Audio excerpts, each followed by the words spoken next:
Please share this video if you can. It helps our Kenosha community. Thank you. Hey, Carl.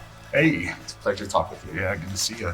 Concerns about misconduct and performance among some teachers have been raised by many members of the Kenosha community. How do you plan to ensure these teachers are held accountable for their actions, particularly in cases where student safety or educational outcomes are compromised? Well, I think it goes first and foremost to teacher recruitment and retention. We need to set high standards for the teachers we hire. It's very important that, not only are we setting high standards, we are taking every step to make sure that we are keeping the best teachers in the classroom. Because at the end of the day, I think parents deserve to have, a support system. They deserve to have teachers around, interacting with their students in a manner that keeps them safe and puts them on a path to success.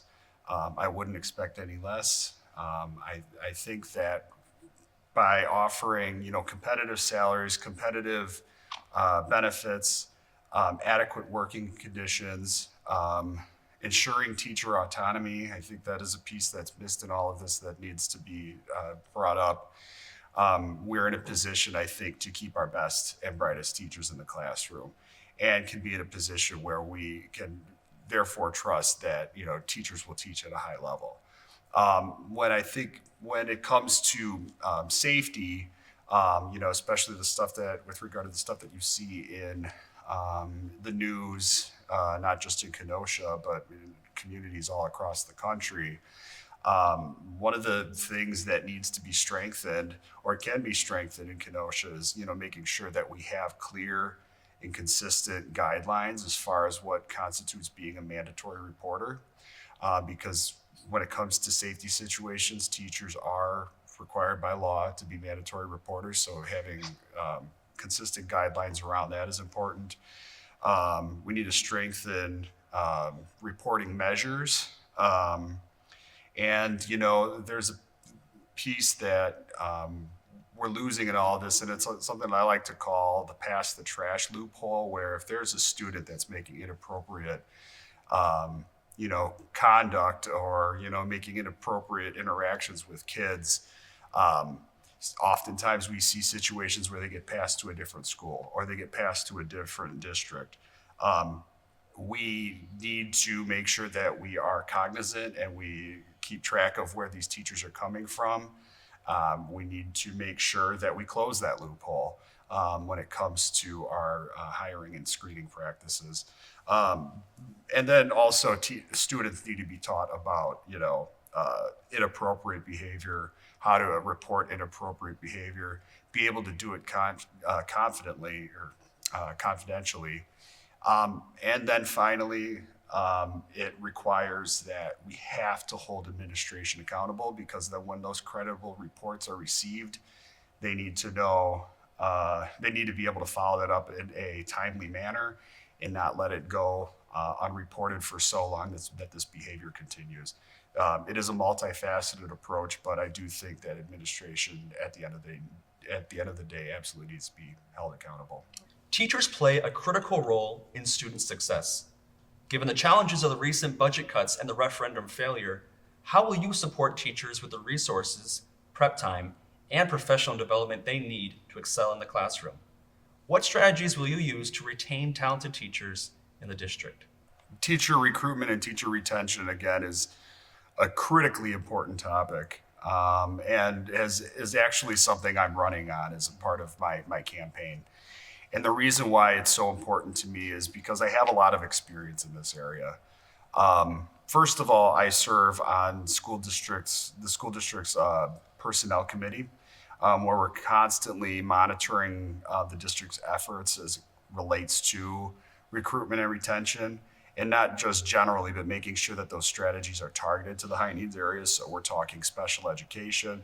We're talking about ways to diversify the pipeline of teachers that come into the classroom so that the teachers that teach our kids are the ones that look like the student body.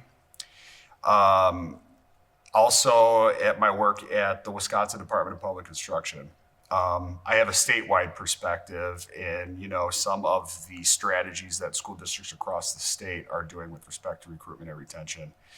For a fair amount of time, I was actually managing a peer review and mentoring grant, which basically was a grant program, a competitive grant program that exists for school districts by which they can use for the purpose of mentoring new teachers. Because we know a lot of new teachers leave the profession within the first 5 years of employment, putting them in a position where they're interacting with a teacher mentor, paid teacher mentor, gives them that feedback and support that they need to improve their practice and feel supported to make sure that they remain in the classroom. KUSD does not apply for that grant, and for whatever reasons, I will never know why, but I would push, if I was on the board, to expand its mentoring programs by seeking out resources for that very purpose. And that's just one thing that we can do. We have grow your own programs that exist in the district, and by that I mean student clubs where individuals who are interested, after they graduate from high school going into college, they get that hands-on experience in the teaching profession, and while they're getting credit, they're learning more about, in the classroom about what it takes to be a teacher, and I think those need to be strengthened. We're in a unique position as a state right now where they're exploring ways of expanding teacher apprenticeships. And by that, what that means is the local school district partners with the local university. Maybe the local teachers union is involved, and through that partnership, as a college student is earning their general education credits, they're also in their school district where they're getting that hands-on experience. They're getting paid while they're doing it. And while they're getting the hands-on experience, it actually increases their chances of being employed in that district where they got that experience. I think it is a really wonderful way to bring in new teachers in the profession, especially as shortages persist, and something I would like to explore if I'm on the school board. But that's just the recruitment piece. The retention piece, we need to be very intentional about what we're doing. The prep time, we know, is a major issue. And I've been to school board meetings for a very long time, and I've seen a lot of teachers speak at public comments talking about how they wish they had more time for collaboration, to catch up on their lessons, to be able to prep their, be able to do some grading, be able to do prep for the next class, or what have you. And they don't have that because if they're, as we've seen over the last several years, prep time has been cut in half. Teachers are expected to do more with less.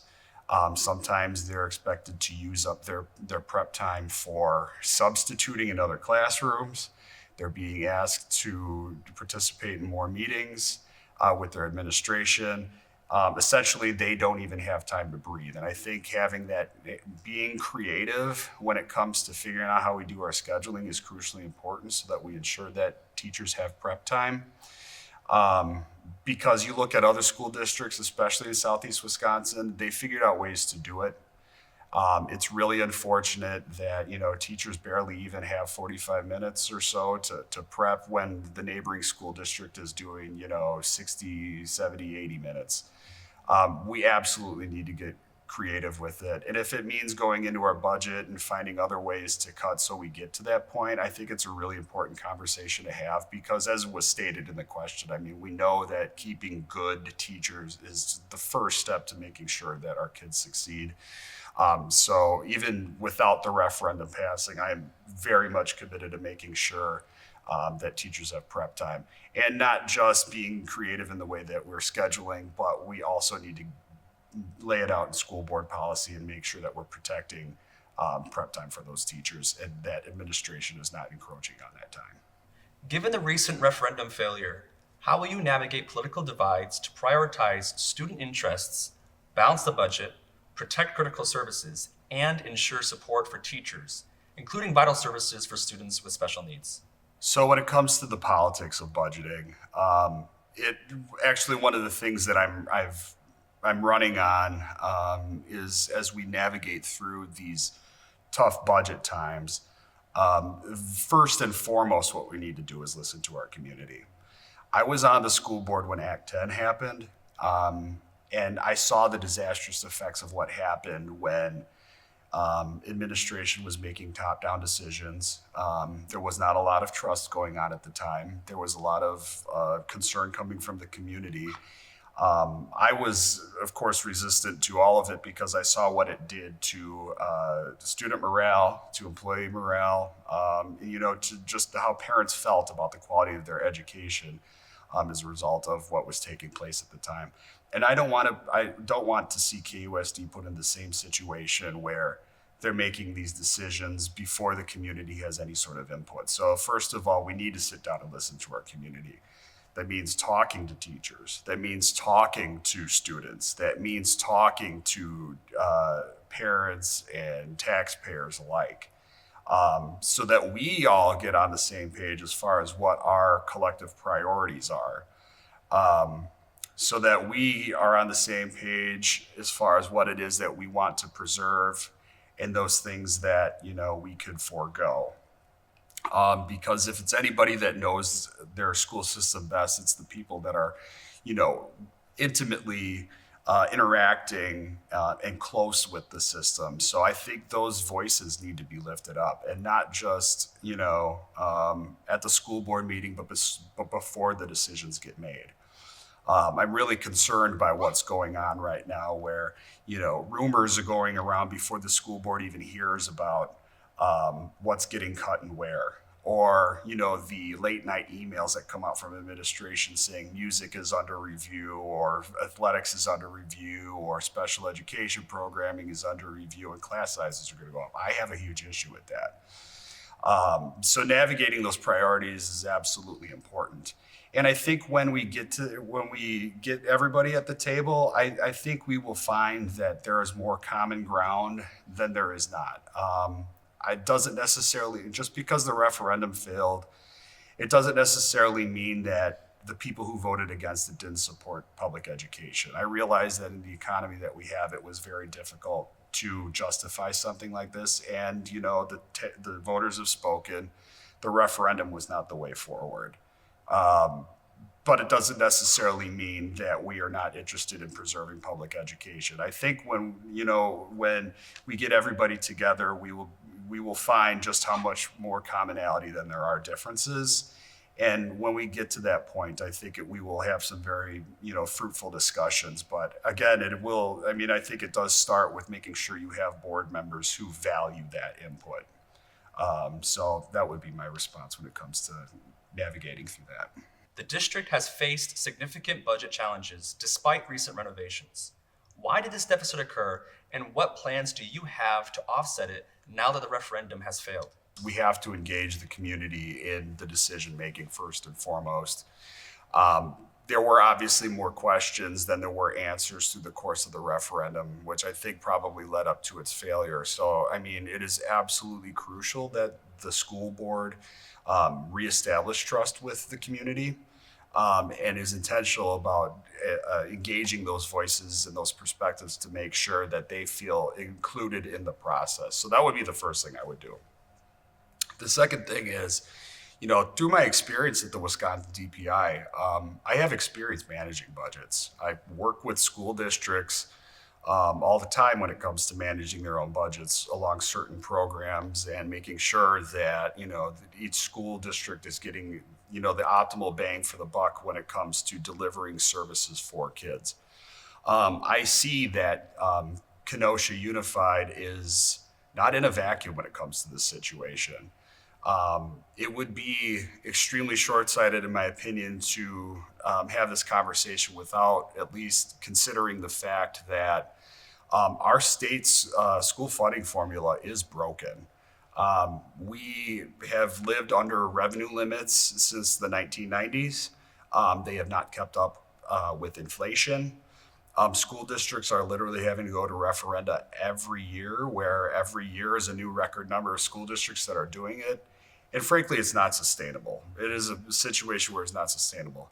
Second of all, the increase in students, eligible for special education services at a time when school districts are only getting reimbursed by the state at 30 cents on the dollar for every dollar spent locally. That means school districts are more and more having to go into local resources to be able to pay for it. It puts them in a position where, like in Kenosha Unified, where they are, deficit spending to be able to deliver those services. Meanwhile, there are private schools in the state that are getting reimbursed 90 cents on the dollar by the state, which is not an equitable system. So there's so much when it comes to our state's school funding formula that is really outdated, is in need of reform, probably yesterday. And it's really incumbent on this school board to work with not only its legislators, but its neighboring school districts to unify around the fact that there are some serious needs going on in the state. We are not alone, and we need to advocate for funding reform. We are kind of started taking those steps as a district, but I think there's a lot more we can do. And I think, given my statewide perspective and knowing how things are going on at the state level, what other school districts experience, puts me in a unique position to be able to speak to that. And then finally, of course, we do need to admit the fact that that administration is top heavy in Kenosha Unified. There are absolutely ways that we could cut and be more efficient. One of the things that I would support is explore energy efficiencies. I mean, I read an article about a school district in Arkansas that did an energy audit, and they found that by going to solar, they saved $2 million. And there's federal grants that still exist for it. So something that we could look at.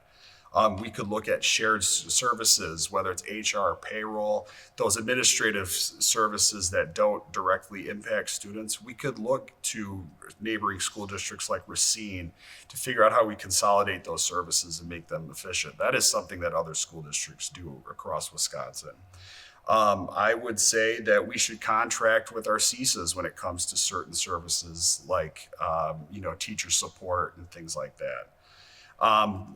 I would also suggest that, our school board is so disconnected from this community that one of the best things we could possibly do is sell the ESC and have our school board meetings in the schools like we used to, so that our school board and administration actually gets to know the students and the families and the teachers of the district that they're serving, so that they know, so they meet them where they're at and they know what the needs really are.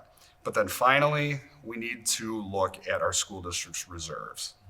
We have kept a healthy reserve balance for quite a long time, and to the point that the district is actually above its own policy, way above its own policy, where it's sitting essentially in a slush fund. It's above its own policy. It's above the guidelines set by the state. That's taxpayer money that serves no purpose other than to sit in a bank account and needs to go back into the schools. It needs to go back into the classrooms. I think if we take a look at how much over we are based on the guidelines set by the state and actually allocate that money responsibly, I think we're in a position where, that deficit could partially be offset. But this is going to take, a lot of tough decisions. And given my experience on this board and with the work that I do for the state, I would be in a unique position to be able to lead on that. Parents have expressed a desire for greater transparency in what their children are being taught. How will you ensure that parents are fully informed about the curriculum, especially regarding topics that are sensitive or controversial? How do you plan to engage parents in decision-making regarding educational content? I agree that parents absolutely should have a right in their child's education. But what I mean by that is their child's education.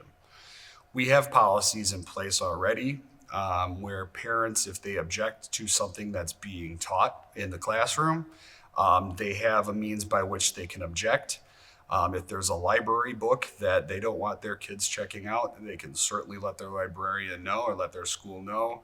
We have those policies and procedures in place, and I think they work extremely well for students and parents should a parent opt a student out from a particular lesson that they deem to be sensitive. But that being said, we can look at our policies to make sure that it gives all parents a voice, but it doesn't necessarily mean making sure that parents have the voice to make decisions for other students. That gets into a territory where I do not support. I know that there has been a lot of folks asking about that. And if I was on the school board at the time, the board was reviewing its policies, that's not something I would support.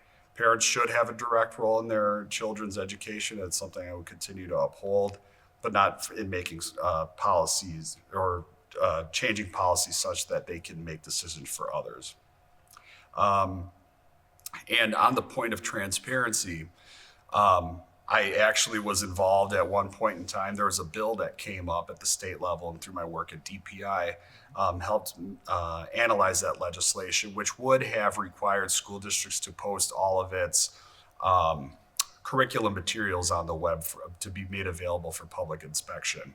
That bill did not pass, but one of the things that I understood coming out of that legislation and would have concerns about if that were asked of KUSD is that it would result in a very high workload and a lot of administrative work to be able to accomplish. You hear about stories of stuff like this going on in other states, and it's so bad that it's become untenable, especially at a time where capacity is already so low and we're looking to cut. I don't think that's the best use of our resources. I think there is a way for the administration to provide summaries of sensitive materials, to be made available. But I think when it comes to curriculum materials and curriculum transparency generally, I would be very concerned about the workload that would impose. Ensuring the safety and well-being of students is a top priority. How will you address any concerns related to student safety, including the protection of all students from bullying, discrimination, or other forms of harm, both physically and emotionally? So school safety is another thing that I'm running on and something that I find to be very important. Again, you hear the stories all the time, and, you generally hear that, parents feel as though that their students are not necessarily the safest environment that they can be in. And it is important that when a parent drops off their kid at school every day, that they know and have the peace of mind knowing that their student is safe. And I have some ways that I think we could better improve that environment. And I think, first of all, it starts with the school board. We need to have a school board that is willing to put a positive school environment first and foremost out there in the district, that among its strategic priorities, it needs to be that the school environment needs to be not only safe, but inclusive. One that supports and celebrates diversity, honors students' cultural backgrounds and the diversity that exists within our district. And from that, we can also talk about making policy decisions like investing in mental health, making sure that there's adequate staffing of counselors and school social workers that have a focus on conflict resolution, for example, or restorative justice practices where, students actually come to terms with, a conflict and, have constructive ways of being able to address it. We should be able to have comprehensive programs that address bullying and cyberbullying and harassment.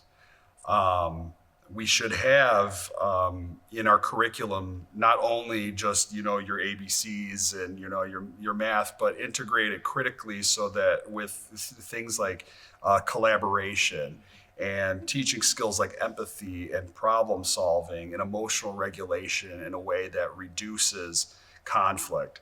But also we can do things like empowering students to develop solutions to issues and help hold other students accountable as well. I think that this is a comprehensive approach. I think it's a multifaceted approach.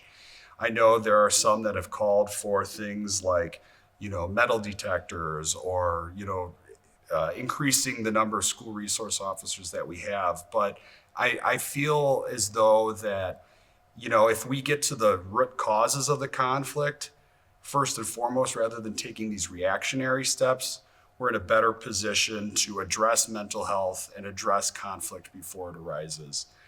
So that would be that would be the way that I'd handle that. What criteria will you use to ensure that teachers are hired based on qualifications and experience rather than political or ideological preferences? How will you ensure that all teachers are equipped to provide an inclusive, high quality education to all students? So the qualifications that are established for teachers, first and foremost, are set by the state. And the reason why I say that is Wisconsin is very thorough in terms of what its pathways are to receive a teaching license, and of course, it requires that teachers go through, extensive training, extensive schooling to be able to get the hands-on experience they need to be equipped for today's classrooms. So first and foremost, we have to abide by that. I think that as long as we continue to look at the pipeline and making sure that we're focusing on that high quality and not finding ways to water down ways into the profession, that is first and foremost. We have to abide by that. In terms of, political differences, I think the best teachers are the ones that are able to set that aside. We know that schools have to teach critical thinking. That is an important step that students must, learn to be able to engage with today's world. I don't necessarily chalk that up to a difference of, anything having to do with political opinion. If teachers go through the rigorous training that they have to do to get to this point, to the point of teaching in the classroom, they would be in a position to be high quality. But how do we make sure that the quality continues to to be there? We have to make sure. Again, this goes back to teacher recruitment and retention. We have to make sure we're keeping our best and brightest teachers in the classroom. If we're not setting comparable pay, setting comparable benefits, ensuring teacher autonomy, keeping workload fair, guaranteeing and expanding prep time, all of those things, we risk losing our best teachers to neighboring school districts. And that's not something as a district we can afford to do at this stage. KUSD serves a diverse student body. How do you plan to ensure that the curriculum reflects and respects this diversity, including students from different racial, cultural, and socioeconomic backgrounds? The diversity that we have in our community is an asset. And I think in terms of everything we do as a district, diversity needs to be at the forefront of our minds in every way that we operate. I know the school district, for example, did a curriculum audit about 10 years ago, but I would venture to guess that's probably outdated now when we consider changes in population. But I would support doing an audit and making sure that we're incorporating equity in the way that we examine everything, from the curriculum to the materials to the teaching methods.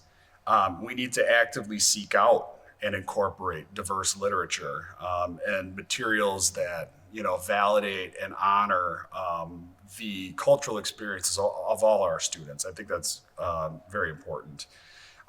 We should incorporate contextual learning into the curriculum, where it connects not just what you're learning in the classroom, but connects it to real world issues. So students really are able to make those mental bridges. We need to support regular professional development opportunities focused on culturally responsive teaching and inclusive classroom practices. And we need to create and support affinity spaces that celebrate student diversity. Of course, I would support an anti-discrimination policy for the district, which I don't believe is on the books at this point, and is needed in order to create a respectful and supportive environment. But beyond that, we could even look at things like the way that we are evaluating students for special education services. I know there's a concern about racial disproportionality. We need to make sure that our diagnostic tools are as culturally relevant as possible to be able to account for the cultural and the linguistic differences between the student and the teacher. We could talk about having diverse foods that, at lunchtime or at breakfast that honor the culture and the religious preferences of the students. And we should also reduce our reliance on standardized testing because standardized testing, unfortunately, does not account for a lot of the socioeconomic differences that exist between students. But look at student achievement through a more holistic angle. I think when we do that, we get to a place where we do a better job of celebrating the diversity that exists in KUSD. How do you define positive socialization in schools? And why do you believe it is essential for student development? What role should the school board play in fostering social emotional learning and student engagement?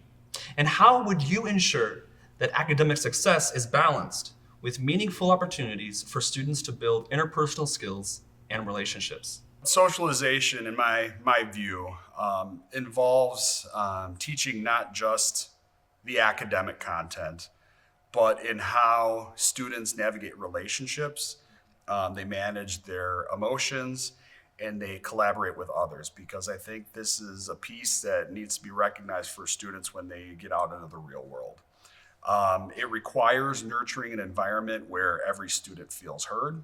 So again, that starts with the school board level, making students feel as though that they are being recognized, because we know that students who develop strong social and emotional skills perform better academically, and also fosters like emotional resilience in a way that supports students' mental health. As far as the role of the school board, I think the school board can set clear policies that integrate social emotional learning into the curriculum and the school culture. We need to, again, ensure adequate funding for mental health professionals, counseling services, and advocate for inclusive spaces. The latest NAEP results highlight poor student performance, and KUSD is no exception.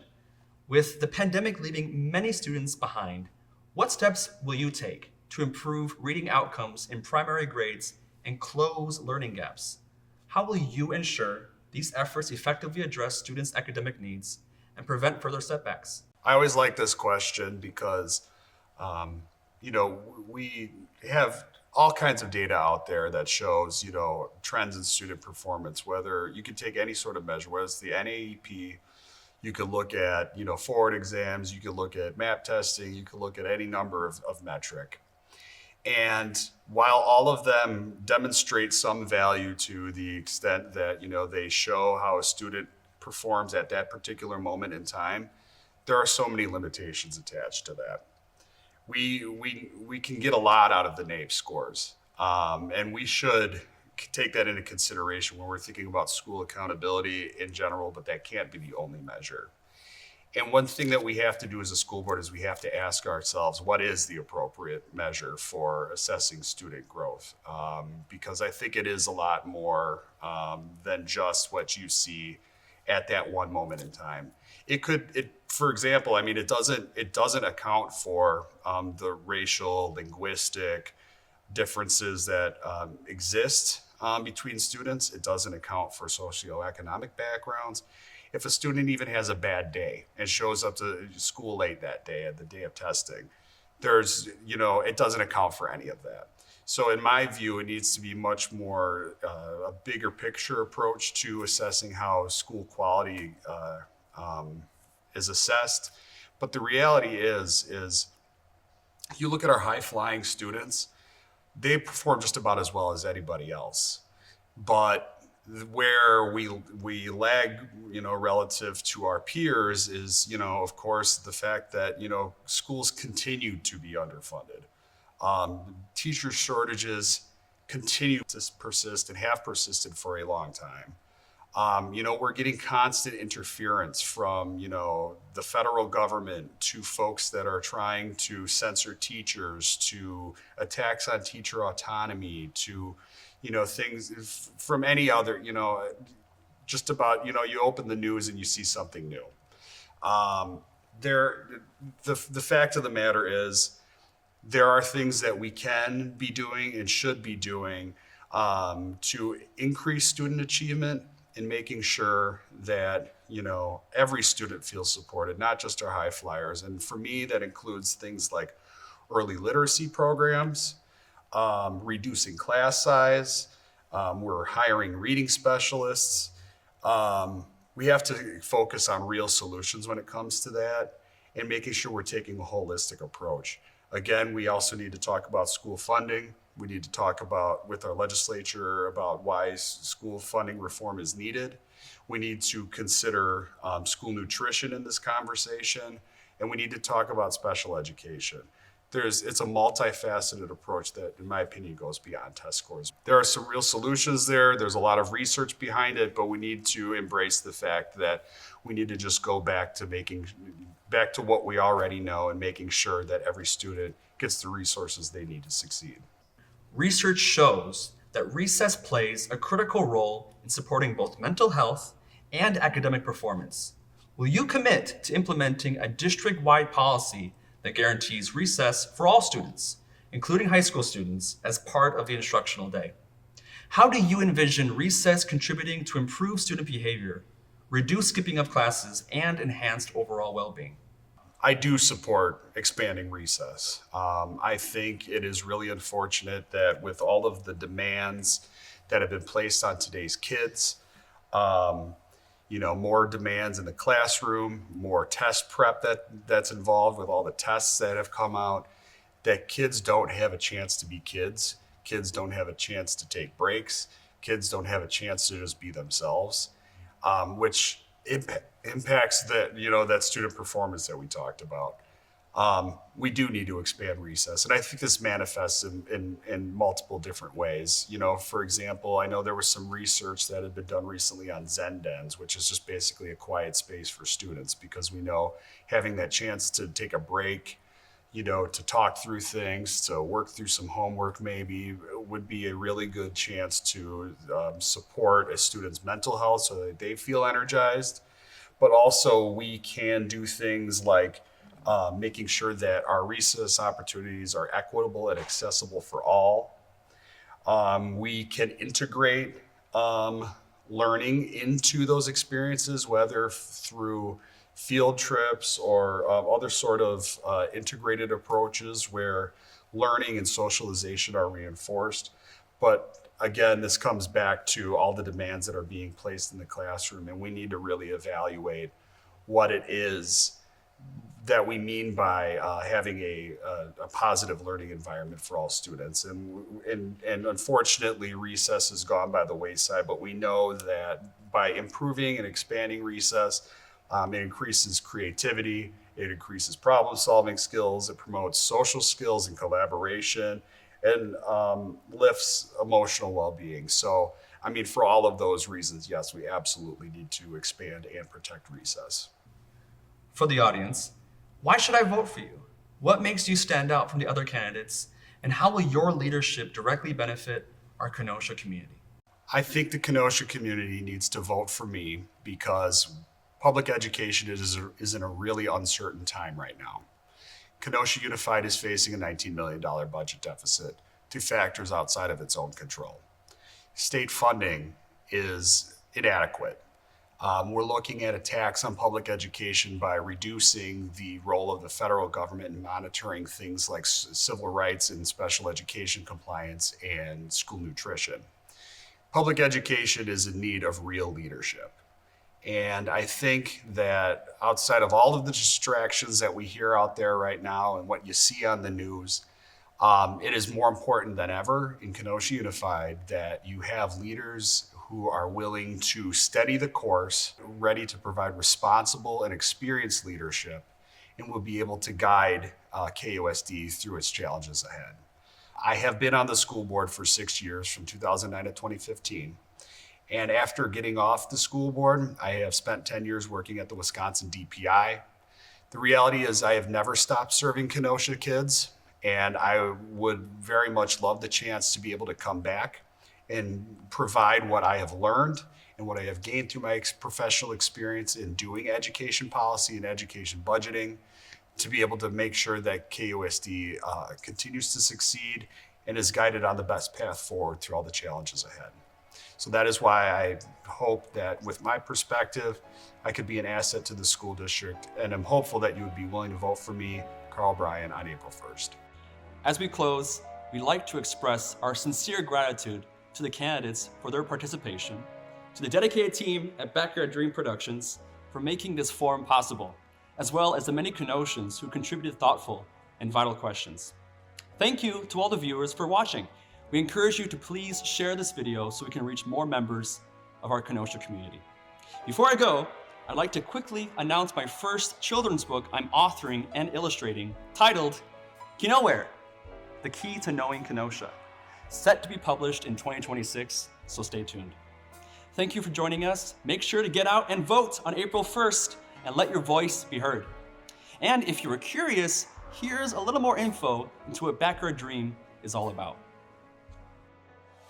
Ever since I was a kid, I always enjoyed making films in my backyard with all the neighbor kids. I built stages and we put on performances during family parties. And I always wanted to continue that dream into adulthood and start a production company and really show that 8-year-old self that anything's possible when it comes to dreams, and just make movies, make short films, working with corporate clients. All of that all encompasses my dream of my 8-year-old self. Over the past 10 years, we have done everything from short films to corporate clients and everything in between. We do live events, we go on location for clients, even do stuff in the studio.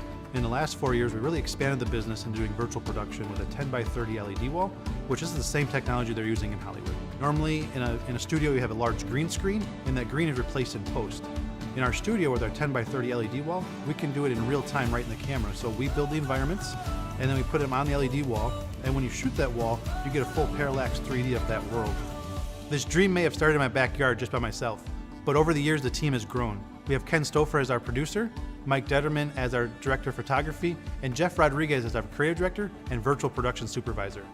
It takes more than just one person to make this all happen. It was very advantageous for me to start Backyard Dream in Kenosha because 1, it's my hometown, 2, we have a very creative community, and 3, we're between Milwaukee and Chicago, 2 large hubs in the industry. I want to continue to grow the business here because this community has been great and it's striving to something even better. One of the biggest missions of Backyard Dream is to work with students and young adults. And some of those opportunities include coming to the studio, taking a tour, experiencing the gear, experiencing a production, and ultimately hiring those students back to work here. And that means that we're keeping our students local and that they're able to work in their own backyard with the resources that we're able to provide. When we found out that Backyard Dream had won the Forward Award, it was very humbling to see that the community is supporting us, that we are making a difference in Kenosha for young adults and future companies that are coming here. This all started when I was 8 years old, and that dream has never changed, just the backyard has been getting bigger over the years. So I think it's important that you tell your story, you get out there and show the world that anything is possible, no matter how small your resources are at that time.